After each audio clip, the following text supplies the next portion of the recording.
ঈদ আসলেই তৃণমূলে বাড়ে রাজনীতিবিদদের তৎপরতা, আর এবার যুক্ত হয়েছে আগামী জাতীয় নির্বাচনের আমেজ।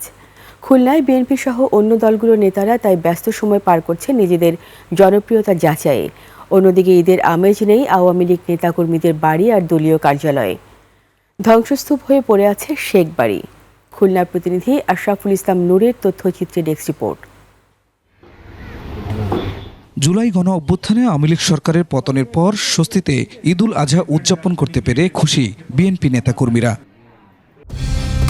কালার এক্সপার্ট, জর্জ স্যাপ এবং মাইল্ড অন হ্যান্ডস টেকনোলজি সমৃদ্ধ অরিক্স ক্রিস্টাল ওয়াশ আপনার লন্ড্রি এক্সপার্ট। একই সঙ্গে এবারের ঈদে যুক্ত হলো ভিন্ন মাত্রা। জাতির উদ্দেশ্যে ভাষণে জাতীয় নির্বাচনের রোডম্যাপ ঘোষণা করেছেন প্রধান উপদেষ্টা।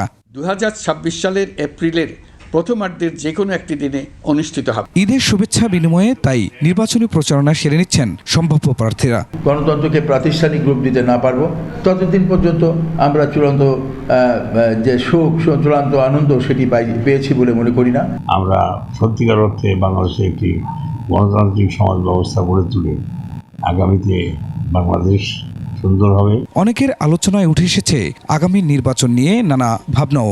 খুব আনন্দ লাগতেছে, এটাই হচ্ছে আমার খুশির একটা দিন।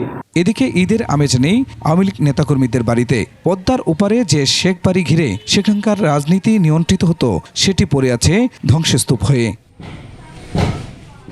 Khurshid Alam, desk report, 21 television.